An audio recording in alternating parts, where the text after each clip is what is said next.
ಬೆಂಗಳೂರಲ್ಲಿ ವರುಣನ ಆರ್ಭಟಕ್ಕೆ ನಾನಾ ಏರಿಯಾಗಳಲ್ಲಿ ಅವಾಂತರಗಳು ಸೃಷ್ಟಿಯಾಗಿದೆ.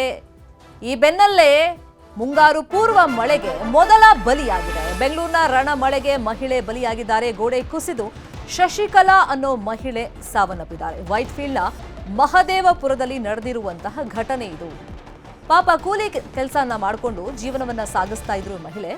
ರಾತ್ರಿ ಸುರಿದಂತ ಧಾರಾಕಾರ ಮಳೆಯಿಂದಾಗಿ ಗೋಡೆ ಕುಸಿದಿದೆ. ಪರಿಣಾಮ ಶಶಿಕಲಾ ಅನ್ನೋ ಮಹಿಳೆ ಸಾವನ್ನಪ್ಪಿದ್ದಾರೆ.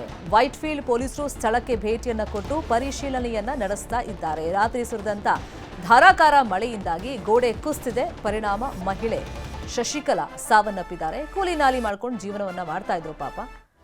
ಈಗ ಈ ಸಾವಿಗೆ ಹೊಣೆ ಯಾರು? ಕೂಲಿ ಕೆಲಸ ಮಾಡ್ತಾ ಇದ್ರು ಶಶಿಕಲಾ. ಗೋಡೆ ಬಿದ್ದಂತ ಪರಿಣಾಮ ಸಾವನ್ನಪ್ಪಿದ್ದಾರೆ. ದೃಶ್ಯಗಳಲ್ಲೂ ಗಮನಿಸ್ತಾ ಇದ್ದೀವಿ ಆ ಗೋಡೆ ಬಿದ್ದಂತ ಪರಿಣಾಮ ತೀವ್ರತೆ ಹೇಗಿದೆ ಅಂತ ಹೇಳಿ.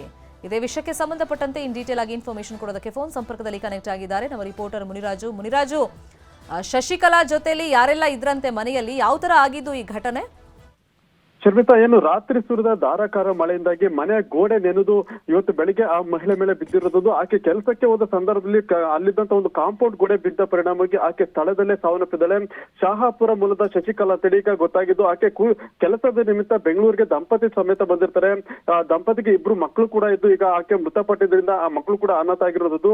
ಇಂದು ಬೆಳಗ್ಗೆ ಕೆಲಸಕ್ಕೆ ಹೋದ ಸಂದರ್ಭದಲ್ಲಿ ಈ ಒಂದು ಘಟನೆ ಆಗಿರೋದು ಕೂಡ ಈಗ ಗೊತ್ತಾಗಿದ್ದು. ಸ್ಥಳಕ್ಕೆ ಈಗ ಮಹದೇವಪುರ ಪೊಲೀಸರು ಕೂಡ ಭೇಟಿಯನ್ನು ಕೊಟ್ಟು ಪರಿಶೀಲನೆ ಮಾಡ್ತಾ ಇದ್ದಾರೆ.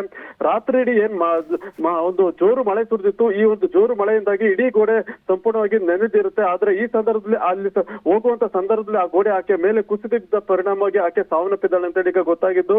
ಪೊಲೀಸರು ಕೂಡ ಸ್ಥಳಕ್ಕೆ ಭೇಟಿ ಕೊಟ್ಟು ಪರಿಶೀಲನೆ ಮಾಡ್ತಾ ಇದ್ದಾರೆ. ಶರ್ಮಿತಾ, ಫೈನ್, ಥ್ಯಾಂಕ್ ಯು ಮುನಿ ತಮ್ಮ ಇನ್ಫಾರ್ಮೇಶನ್ಗೆ. ಕೆಲಸಕ್ಕೆ ಹೋಗ್ತಾ ಇದ್ದಾಗ ತಡೆಗೋಡೆ ಕುಸಿದು ಶಶಿಕಲಾ ಸಾವನ್ನಪ್ಪಿರೋದು. ಬಿಬಿಎಂಪಿ ಇದ್ದಾಗಲೂ ಅದೇ ಕತೆ, ಗ್ರೇಟರ್ ಬೆಂಗಳೂರಲ್ಲೂ ಕೂಡ ಅದೇ ವ್ಯಥೆ. ಹೆಸರಿಗಷ್ಟೇ ಬದಲಾವಣೆನಾ? ಸಮಸ್ಯೆಗಳಿಗೆ ಪರಿಹಾರ ಇಲ್ವಾ? ಹಾಗಾದ್ರೆ ಸಮಸ್ಯೆಗಳಲ್ಲಿ ಯಾವುದೇ ಬದಲಾವಣೆ ಮಾಡೋದಿಲ್ವಾ ಅಂತೇಳಿ ಸಾರ್ವಜನಿಕರು ಕಿಡಿಕಾರ್ತಾ ಇದ್ದಾರೆ. ಗ್ರೇಟರ್ ಬೆಂಗಳೂರು ಅಂತ ಹೇಳ್ತಾರೆ, ಆದ್ರೆ ಎಲ್ಲಿದೆ ಆ ಗ್ರೇಟ್ನೆಸ್ ಗೊತ್ತಾಗ್ತಾ ಇಲ್ಲ. ಒಂದ್ ಸಣ್ಣ ಮಳೆ ಬಂದ್ರೂ ಕೂಡ ತಡ್ಕೊಳ್ಳುವಂತ ಶಕ್ತಿ ಬೆಂಗಳೂರಿಗಿಲ್ಲ. ಅನ್ಪ್ಲಾನ್ಡ್ ಸಿಟಿ ಹೌದು, ಸಾಕಷ್ಟು ಪರಿಹಾರಗಳು ಇದ್ರೂ ಕೂಡ ಅದನ್ನ ಕಾರ್ಯಗತ ಯಾಕೆಗೊಳಿಸ್ತಾ ಇಲ್ಲವಾ? ಪೂರ್ವ ಮುಂಗಾರನ್ನೇ ಬೆಂಗಳೂರು ತಡ್ಕೊಳ್ತಾ ಇಲ್ಲ. ರಾಜಕಾಲುವೆ ಹೂಳು ತೆಗೆದಿಲ್ಲ, ಸಿದ್ಧತೆಗಳಾಗಿಲ್ಲ ಮಳೆಗಾಲಕ್ಕೆ ಬೇಕಾಗಿದ್ದು. ಪರಿಣಾಮ ರಸ್ತೆಗಳು ಜಲಾವೃತ ಆಗಿದೆ. ತಗ್ಗು ಪ್ರದೇಶಗಳಲ್ಲಿ ಮನೆಗಳಿಗೆ ನೀರು ನುಗ್ತಾ ಇದೆ. ಜನಸಾಮಾನ್ಯರು ಪರದಾಡುವಂತ ಪರಿಸ್ಥಿತಿ ಇದೆ ರಾಜಧಾನಿ ಬೆಂಗಳೂರಲ್ಲಿ. ಬೆಂಗಳೂರಿನ ಈ ಮಳೆ ಸಮಸ್ಯೆಗೆ ಮುಕ್ತಿ ಯಾವಾಗ? ಹಂಗಾದ್ರೆ ಜನಪ್ರತಿನಿಧಿಗಳು, ಅಧಿಕಾರಿಗಳಿಗೆ ಸಾರ್ವಜನಿಕರು ಹಿಡಿಶಾಪ ಹಾಕ್ತಾ ಇದ್ದಾರೆ. ಬರೀ ಹೆಸರನ್ನ ನೀವು ಬದಲಾವಣೆ ಮಾಡಿದ್ರೆ ಸಾಕಾಗಲ್ಲ, ವ್ಯವಸ್ಥೆಗಳಲ್ಲಿ ಒಂದಿಷ್ಟು ಬದಲಾವಣೆ ತನ್ನಿ ಅಂತ ಒತ್ತಡವನ್ನ ಹಾಕ್ತಾ ಇದ್ದಾರೆ. ಈಗ ಹೆಸರಿಗಷ್ಟೇ ಒಂದಿಷ್ಟು ಬದಲಾವಣೆ ಮಾಡ್ತಾ ಇದ್ದಾರೆ. ವಿಶ್ವ ಮಟ್ಟದಲ್ಲಿ ಬೆಂಗಳೂರು ಗುರುತಿಸುವಂತೆ ಮಾಡ್ತೀವಿ ಅಂತೆಲ್ಲ ಹೇಳ್ತಾ ಇದ್ದಾರೆ. ಅದು ಕೇವಲ ಭಾಷಣಕ್ಕೆ, ಮಾತಿಗೆ ಮಾತ್ರ ಸೀಮಿತ ಆಯ್ತಾ?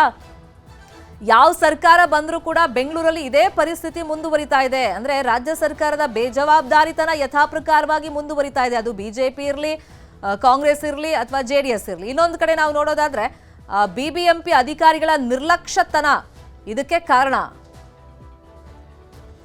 ವಿವೇಕನಗರ ಮುಖ್ಯ ರಸ್ತೆ ಜಲಾವೃತವಾಗಿದೆ. ವಿವೇಕನಗರ ಪೊಲೀಸ್ ಠಾಣೆ ಬಳಿಯಲ್ಲಿ ನೀರು ನಿಂತು ಅವಾಂತರ ಸೃಷ್ಟಿಯಾಗಿದೆ. ಬೆಳಗ್ಗೆನೆ ಕೆಲಸ ಕಾರ್ಯಗಳಿಗೆ ಹೋಗುವಂತ ಸಾರ್ವಜನಿಕರಿಗೆ ಇದರಿಂದಾಗಿ ಕಿರಿಕಿರಿ ಆಯಿತು.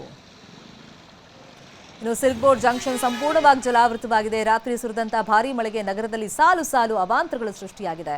ರಸ್ತೆಯಲ್ಲೇ ಮಳೆ ನೀರು ಸುಮಾರು ಅಡಿ ನಿಂತಿದೆ. ವಾಹನ ಸವಾರರು ಪರದಾಟವನ್ನು ಪಟ್ಟಿದ್ದಾರೆ. ಸಿಲ್ಕ್ ಬೋರ್ಡ್ ಕಡೆಯಿಂದ ಅತ್ತಿಬೆಲೆ ಕಡೆಗೆ ಹೋಗುವಂತ ಮಾರ್ಗದಲ್ಲಿ ಟ್ರಾಫಿಕ್ ಜಾಮ್ ಉಂಟಾಗಿದೆ. ಸುಮಾರು 5-6 ಕಿಲೋಮೀಟರ್ ಉದ್ದಕ್ಕೆ ಸಂಚಾರ ದಟ್ಟಣೆ ಉಂಟಾಗಿದೆ.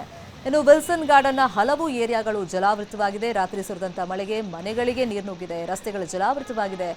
ನೀರಲ್ಲಿ ಮುಳುಗಿವೆ ಕಾರುಗಳು, ಆಟೋಗಳು. ಪ್ರಮುಖ 3 ಏರಿಯಾಗಳಲ್ಲಿ ಬೆಂಗಳೂರಲ್ಲಿ ರಾತ್ರಿ ಧಾರಾಕಾರವಾಗಿ ಸುರಿದಂತ ಮಳೆಯಿಂದಾಗಿ ಅವಾಂತರಗಳು ಹೆಂಗ್ ಸೃಷ್ಟಿಯಾಗಿದೆ ಅಂತ ತೋರಿಸ್ತಾ ಇದ್ದೀವಿ. ರಸ್ತೆ ಮೇಲೆ ಬಹುತೇಕ ಎಲ್ಲಾ ಏರಿಯಾಗಳಲ್ಲೂ ನೀರು ನಿಂತ್ಕೊಂಡ್ಬಿಟ್ಟಿದೆ. ಇಲ್ಲಿ ಸಮನ್ವಯದ ಕೊರತೆ ಕೂಡ ಎದ್ದು ಕಾಣಿಸ್ತಾ ಇದೆ. ಒಂದ್ ಕಡೆ BWSSP, BBMP, ಮೆಟ್ರೋ ಇವರೆಲ್ಲ ಕಾಮಗಾರಿ ನಡೆಸ್ತಾರೆ. ಆದ್ರೆ ಇವ್ರ ಮಧ್ಯೆ ಕೋಆರ್ಡಿನೇಷನ್ ಇರೋದಿಲ್ಲ. ಯಾರ ರಸ್ತೆ ಅಗೀತಾ ಇದ್ದಾರೆ, ಚರಂಡಿ ಅಗೀತಾ ಇದ್ದಾರೆ, ಅವ್ರವ್ರಿಗೆ ಗೊತ್ತಿರೋದಿಲ್ಲ. ಇನ್ನು ಕೋರಮಂಗಲ ಈ ಏರಿಯಾದಲ್ಲೂ ಅಷ್ಟೇ ಮನೆಗಳಿಗೆ ನೀರು ನುಗ್ಗಿದೆ. ಭಾರೀ ಮಳೆಯಿಂದ ಇಡೀ ಏರಿಯಾ ಜಲಾವೃತವಾಗಿದೆ. ಮನೆಯ ತುಂಬೆಲ್ಲ ನೀರೋ ನೀರು. ಬ್ರ್ಯಾಂಡ್ ಬೆಂಗಳೂರಿನ ಬಣ್ಣ ಈಗ ಬಯಲು ಮಾಡಿದೆ ಧಾರಾಕಾರ ಮಳೆ. ಮನೆಗಳಿಗೆ ನೀರು ನುಗ್ಗಿ ಜನಜೀವನ ಅಸ್ತವ್ಯಸ್ತವಾಗಿದೆ. ಮತ್ತೊಂದು ಕಡೆ ಶಾಂತಿನಗರದ ಸಿಸಿಬಿ ಕಚೇರಿಗೂ ಕೂಡ ನೀರು ನುಗ್ಗಿಬಿಟ್ಟಿದೆ. ಮಳೆ ನೀರಿನ ಹೊಡೆತಕ್ಕೆ ಸಿಸಿಬಿ ಕಚೇರಿ ಮುಳುಗಡೆಯಾಗಿದೆ. ಕಚೇರಿ ಆವರಣದಲ್ಲಿ ಕೆರೆ ತರದ ಪರಿಸ್ಥಿತಿ ನಿರ್ಮಾಣವಾಗಿದೆ. ಸಿಸಿಬಿ ಕಚೇರಿ ಒಳಗಡೆನೆ ಮಳೆ ನೀರು ನುಗ್ಗಿಬಿಟ್ಟಿದೆ. 8ಕ್ಕೂ ಹೆಚ್ಚು ರೂಮ್ಗಳಲ್ಲಿರುವಂತಹ ಕೇಸ್ ಫೈಲ್ಗಳು ನಾಶವಾಗಿದೆ ನೀರಿನಿಂದಾಗಿ. ಇನ್ನು ರಾತ್ರಿ ಸುರಿದಂತ ಮಳೆಗೆ ಬೆಂಗಳೂರು ಮಂದಿ ಪರದಾಟವನ್ನ ಪಟ್ಟಿದ್ದಾರೆ. ನಾಗವಾರದ ನಂದಗೋಕುಲ ಬಡಾವಣೆ ಜಲಾವೃತವಾಗಿದೆ. ರಾತ್ರಿ ಇಡೀ ಜಾಗರಣೆ ಮಾಡಿದ್ದಾರೆ ಈ ಬಡಾವಣೆ ನಿವಾಸಿಗಳು. ಇದೀಗ ಮನೆಗೆ ನೀರು ನುಗ್ಗಿರುವಂತ ಹಿನ್ನೆಲೆಯಲ್ಲಿ ಮಕ್ಕಳನ್ನ ಕರ್ಕೊಂಡು ಆಚೆ ಹೋಗ್ತಾ ಇದ್ದಾರೆ ನಿವಾಸಿಗಳು. ಅಂದ್ರೆ ಇಲ್ಲಿ ಪ್ರಾಬ್ಲಮ್ ಏನಾಗ್ತಿದೆ ಅಂದ್ರೆ ಪಕ್ಕದ ರಾಜಕಾಲುವೆ ತುಂಬಿ ಬಡಾವಣೆಗಳಿಗೆ ನೀರು ನುಗ್ಗಿದೆ. ಅದರಲ್ಲೂ ನವಜಾತ ಶಿಶುವನ್ನ ಎತ್ಕೊಂಡು ಹೋಗ್ತಾ ಇದ್ದಾರೆ ಒಬ್ಬ ಮಹಿಳೆ. ನೋಡಿ, ಇಂಥ ಸಮಯದಲ್ಲಿ ಬೆಚ್ಚಗಿರ್ಬೇಕು ಮನೆಯೊಳಗೆ, ಆದ್ರೆ ಬೆಚ್ಚಗೆ ಎಲ್ಲಿ ಕುತ್ಕೊಳ್ಳೋಕ್ಕಾಗತ್ತೆ? ರಾಜಕಾಲುವೆಯಿಂದ ನೀರು ಮನೆಯೊಳಗೆ ಬಂದ್ಬಿಟ್ಟಿದೆ. ಮತ್ತೆ ನೀರಿನ ಪ್ರಮಾಣ ಕಡಿಮೆ ಆಗ್ತಿಲ್ಲ, ಅದು ಮತ್ತಷ್ಟು ಜಾಸ್ತಿ ಆಗ್ತಾ ಇದೆ. ಅನ್ಸೇಫ್ ಅನ್ನಿಸ್ತಾ ಇದೆ ಅವರಿಗೆ. ಅದಕ್ಕೋಸ್ಕರ ಸುರಕ್ಷಿತ ಜಾಗಕ್ಕೆ ಹೋಗ್ತಾ ಇದ್ದಾರೆ. ನಾಗವಾರ, ಯಲಹಂಕ, ಶಾಂತಿನಗರ ಮೂರೂ ಕಡೆ ಯಾವ ಥರದ ಪರಿಸ್ಥಿತಿ ಇದೆ ಅಂತ ತೋರಿಸ್ತಾ ಇದ್ದೀವಿ ನೋಡಿ.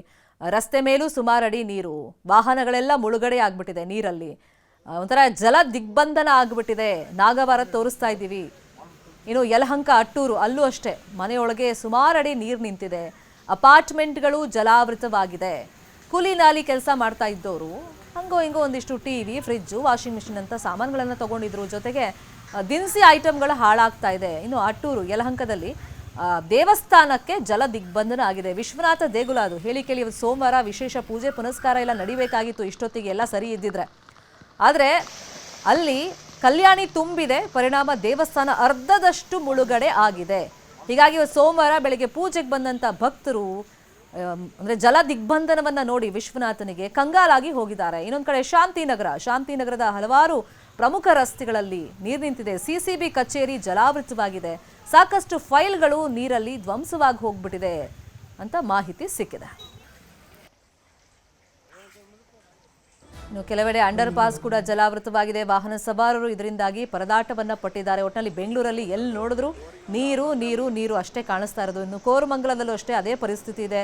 ರಸ್ತೆ ಮೇಲೆ ಸುಮಾರು ಅಡಿ ನೀರು ನಿಂತಿದೆ. ಕೆಲವು ಕಡೆ ಈ ಮೆಟ್ರೋ ಕಾಮಗಾರಿಯಿಂದಾಗಿ ನಮಗೆ ಈ ಥರ ಪರಿಸ್ಥಿತಿ ಬಂದಿದೆ ಅಂತ ಜನ ಹೇಳ್ತಾ ಇದ್ದಾರೆ. HPR ಲೇಔಟ್ನಲ್ಲೂ ಕೂಡ ನೋಡಿ, ಟ್ರ್ಯಾಕ್ಟರ್ನಲ್ಲಿ ಈಗ ಮೂಲಭೂತ ಅಗತ್ಯ ವಸ್ತುಗಳು ಏನಿದೆ ಅದನ್ನು ಪ್ರೊವೈಡ್ ಮಾಡುವಂಥ ಕೆಲಸ ಆಗ್ತಿದೆ. ಜನರನ್ನ ಸ್ಥಳಾಂತರ ಮಾಡುವಂಥ ಕೆಲಸಗಳು ಅಲ್ಲಿ ನಡೀತಾ ಇದೆ.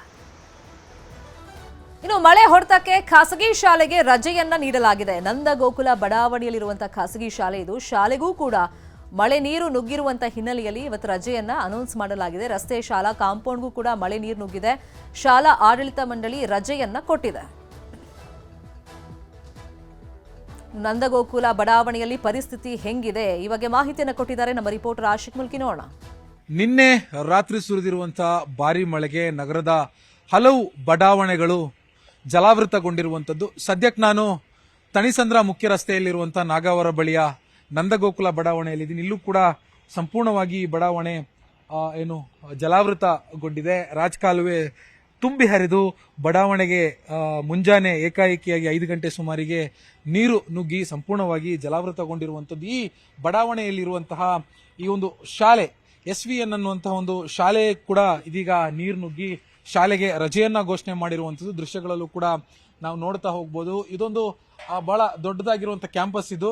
ಅಕ್ಕಪಕ್ಕದಲ್ಲೆಲ್ಲ ಇದರ ಕ್ಯಾಂಪಸ್ ಇದೆ. ನಾವಿಲ್ಲಿ ಇಲ್ಲಿ ನೋಡಬಹುದು ಸಂಪೂರ್ಣವಾಗಿ ಸುಮಾರು 3 ರಿಂದ 4 ಅಡಿಯಷ್ಟು ನೀರು ಇನ್ನೂ ಕೂಡ ತರಗತಿ ಒಳಗಡೆ ಮತ್ತು ಒಂದು ಕ್ಯಾಂಪಸ್ ನಲ್ಲಿ ನಿಂತಿರುವಂತದ್ದು. ಬಸ್ಗಳು ಕೂಡ ತೆಗೆಯಕ್ಕಾಗದೆ ಶಾಲೆಗೆ ಸಂಪೂರ್ಣವಾಗಿ ಇವತ್ತು ರಜೆಯನ್ನ ಘೋಷಣೆ ಮಾಡಲಾಗಿದೆ. ಬೆಂಗಳೂರಿನಲ್ಲಿ ಇದೇ ರೀತಿಯಾಗಿರುವಂತಹ ಮಳೆ ಬೀಳುವಂತ ಸಾಧ್ಯತೆ ಕೂಡ ಇದೆ ಅಂತ ಭಾರತೀಯ ಹವಾಮಾನ ಇಲಾಖೆ ಒಂದು ಎಚ್ಚರಿಕೆಯನ್ನು ಕೂಡ ಕೊಟ್ಟಿರುವಂತದ್ದು. ಹೀಗಾಗಿ ಬೆಂಗಳೂರು ಸೇರಿದಂತೆ ರಾಜ್ಯಾದ್ಯಂತ ಯೆಲ್ಲೋ ಅಲರ್ಟ್ ಅನ್ನು ಕೂಡ ಇಶ್ಯೂ ಮಾಡಲಾಗಿದೆ. ಸದ್ಯಕ್ಕೆ ನೀವೇನು ದೃಶ್ಯದಲ್ಲಿ ನೋಡ್ತಾ ಇದ್ದೀರಿ, ಇದು SVN ಅನ್ನುವಂತ ಒಂದು ಆಂಗ್ಲ ಮಾಧ್ಯಮ ಶಾಲೆ. ಈ ಶಾಲೆಯ ತರಗತಿಯ ಒಳಗಡೆ, ಕಾಂಪೌಂಡ್ ಒಳಗಡೆ, ಜಗಲಿಯಲ್ಲಿ, ಪಡಸಾಲೆಯಲ್ಲಿ ಎಲ್ಲವೂ ಕೂಡ ನೀರು ತುಂಬಿಕೊಂಡಿರುವಂತದ್ದು. ಹೀಗಾಗಿ ಇಲ್ಲಿರುವಂತಹ ನಿವಾಸಿಗಳು ಕೂಡ ಆತಂಕದಲ್ಲಿ ಬದುಕುವಂತ ಪರಿಸ್ಥಿತಿಯಲ್ಲಿ ಇದ್ದಾರೆ. ಬೆಂಗಳೂರಿನಿಂದ ಕ್ಯಾಮರಾ ಪರ್ಸನ್ ವೆಂಕಟೇಶ್ವರ ಜೊತೆ ಆಶಿಕ್ ಮುಲ್ಕಿ, ನ್ಯೂಸ್ 8.